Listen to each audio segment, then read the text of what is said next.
Yeah, great to be back playing some football this week. We're excited. Bye week was great. Got our guys some much needed rest, and obviously was able to get ahead on our upcoming opponent, which is always hopefully an advantage for us to have some extra days to prepare.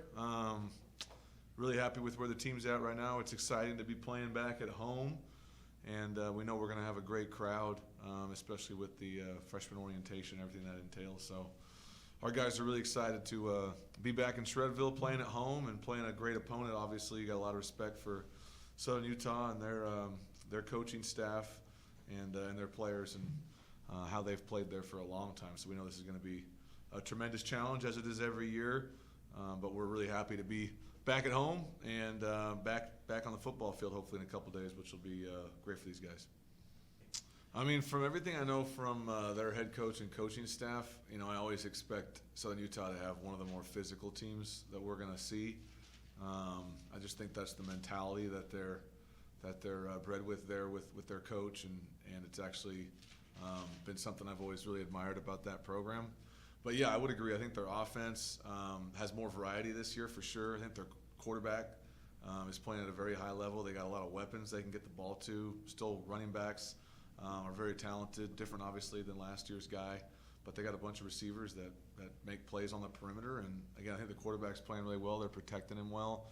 And they'll end up playing another quarterback that's a really good athlete, and he's a problem. So yeah, I think they've just maybe the variety, their menu's got a little bit wider, but you can tell they're still, they're hoping to be physical, make you stop the run. But then I think their quarterback and their perimeter guys have shown that they can throw the football and score points that way, which make them really difficult to defend. Yeah, I think the positive with our special teams unit has been that we've been able to create explosives every week. Right, week 1 we blocked a punt. Week 2 we had a great punt return. Week 3 we have a fake punt. These are all winning football plays that are great, but we've talked about how we really want to have the winning football plays, but we can't have losing football plays. We started with our field goal protection early on, felt like we got that shored up in the Washington game, made some adjustments, both personnel and schematically there. And then, I think with the kickoff offsides, sometimes that goes with, we were trying to spray the ball a little bit with their great kick returner, and the timing of that gets thrown off a little bit. So that's been something we've talked about in regards to how we're going to kick the football on the kickoffs to make sure the timing's good with those. So I think all those elements, special teams is a great barometer of your team, and I think it shows kind of all three of our phases are kind of the same right now. We've shown some great ability to be explosive, make some great plays. We've also shown the inconsistencies that could lose you a football game. And so we've really spent this week on honing in on what those inconsistencies are, where they come from, and hopefully spend the 2 weeks focusing on us and how to remove those so that we can play more consistently. Yeah, I do think that once you get through 3-4 games, you should have a pretty good idea of who you are as a team. That's probably the hardest part early in the season is you're not quite sure who you are, what's going to be your strengths, who are the guys you can depend on, and feel like we got a good feel for that right now. So, yeah, I would love every game, Bob, to be a perfect game that we play, start to finish on. But I think for us, the important thing, again, is it's about how well we play. And, there's some things we got to do to make sure we're more consistent if we have any aspirations to be playing, in December and January. So those are great challenges. And the positive, again, is it's fixable. All of our things are fixable right now. That's fun for the coaches, fun for the players to dive into that process. Yeah, I think all three phases, again, they kind of fall into the same category of I've really loved the fact offensively that we've shown the ability to be explosive in the run game and the pass game, and that kind of balance is important. We need to be able to run the football and obviously want to be able to create explosives in the pass game. I think that's been great. I also think offensively we've shown the inconsistencies at the quarterback play, which are going to happen with a young quarterback, but also what we weren't expecting was some of the inconsistencies from our veteran players. That starts with coaching, making sure we're putting together a good plan that's clear and concise that our guys can execute. I think if they do that, we can score points. Defensively, I think we've shown the ability to be really difficult to move the football against, both in the run game and the pass game. We've shown the ability to get more pressure on the quarterback, which is all positives, take the football away.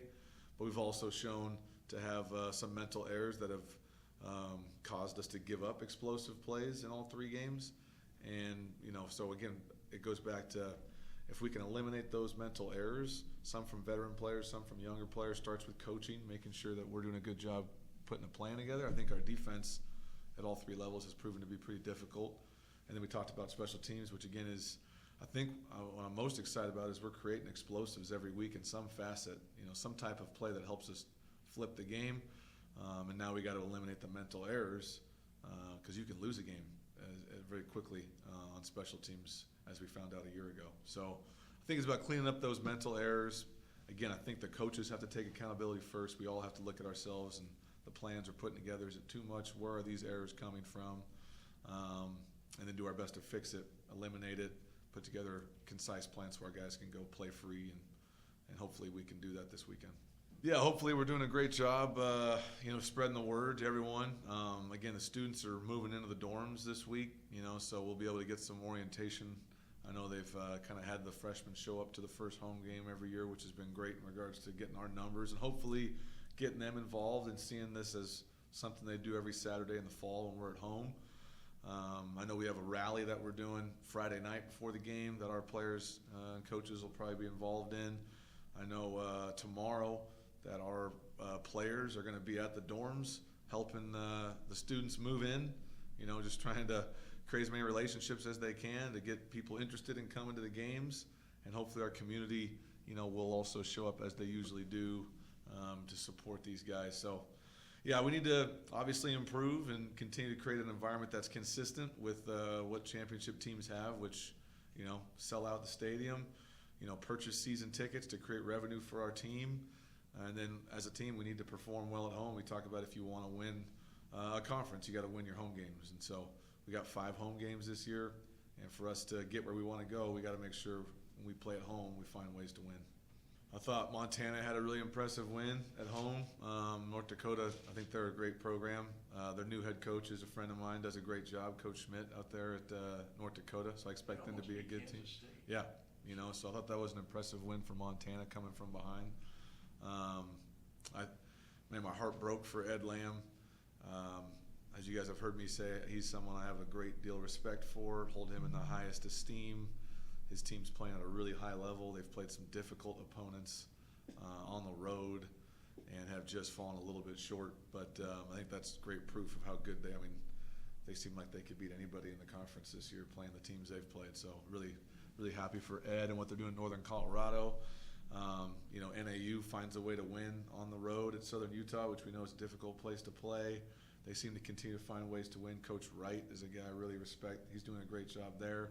I think they'll be there. Idaho won again at home against Utah Tech, who we know is really difficult. Utah Tech was close with us, close with NAU, close with Idaho, so that's a tough opponent. Idaho played really strong, defeated them. So, yeah, I think you obviously have the Montanas and in Idaho, but I also think teams like NAU and Idaho State's obviously played a lot of teams really tough. They played this Southern Utah team that we're going against. Cal Poly's playing really well. They've won some games, scoring some points. Weber won a big game on the road against McNeese. That's a tough trip, tough place to play. So I don't think there's going to be any circled wins here. I mean, every team in this conference is going to be difficult, and we're going to have to play our best, which is fun. I mean, that's what makes this fun, is being in the best conference in the country. Every week you got to play your best. If you can, win enough games to be at the top of this conference, then you deserve to be playing in December and January. David, we're going to get word today. He's going to go through his final, test that would fully clear him from the ACL. But he practiced all last week, looked great, and keep my fingers crossed that we'll get good word from him that he would add much needed depth to an already strong unit for us. Everybody else, for the most part, again, I think knock on wood, we're pretty healthy right now. The bye week came at a good time. Some guys dinged up after the previous game, but I think we feel as healthy as we could be after 3 games. Guys are ready to go, so expect us to be at full strength and firing, ready to go.